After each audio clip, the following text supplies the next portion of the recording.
Well, the future of the Dion Quince home remains very much in doubt. The steering committee working towards returning the home to its original location in Corbeil has withdrawn its plan. Clark Heipel reports.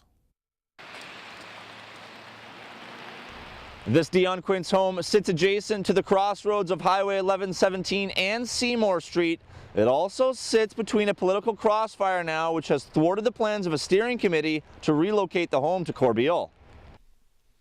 The steering committee was initially set up by North Bay residents Roch Legros and Russell Robinson in September of 2015. Legros has a vested interest as he has a family tie to the quintuplets. He also owns the piece of property at 1221 Highway 94 in Corbeil, the land where the Dion home was originally located. The plan was to bring the home back there, but on Monday, the steering committee for the relocation of the home announced the revocation of their plan.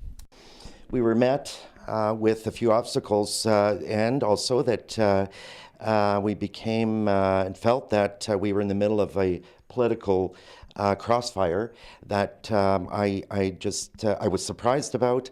I'm not certainly wasn't expecting that, and also that's not what this is about, and that's not the person that I am. East Ferris Mayor Bill Vraybosch maintains that his municipality will not financially support the move of the home and subsequent operation. We cannot afford it in East Ferris. We're not against private enterprise. If this gentleman feels like he's got something going that he can handle, it's his business. But the township putting money into this thing is not workable for us at this point in time. We've got too many other places we can spend our money. And the people that I talk to in the Corbeil area who know the background of the Quince say, what's the purpose of this thing? Nobody would even come to it anymore. Legros says financial support from the taxpayers of East Ferris was never suggested by the steering committee. Mr. Vraybosch obviously did not read the open letter that we went public with back in September after the Chamber of Commerce in the City of North Bay were closing their doors, had no more use for this building. And so we came up with something, I thought it was very detailed enough to know that this was a separate entity and that we weren't seeking any support financially, certainly, from the township and the residents of the municipality of East Ferris.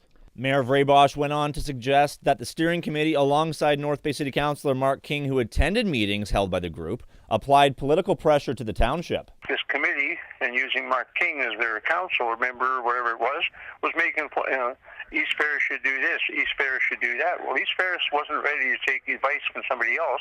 We do it ourselves, and we had a council motion, which I read out at the North Bay Council, and said to them plainly, we are not in favor of this thing. Councillor King maintains that was never the intent. There was never any thought in my part, actually, to step on East Ferris's toes in any way, shape, or form. That was never an option. I never basically left it up to this committee to see if, in fact, they could put it together. And that's where we are. For Cogeco North Bay News, I'm Clark Heipel.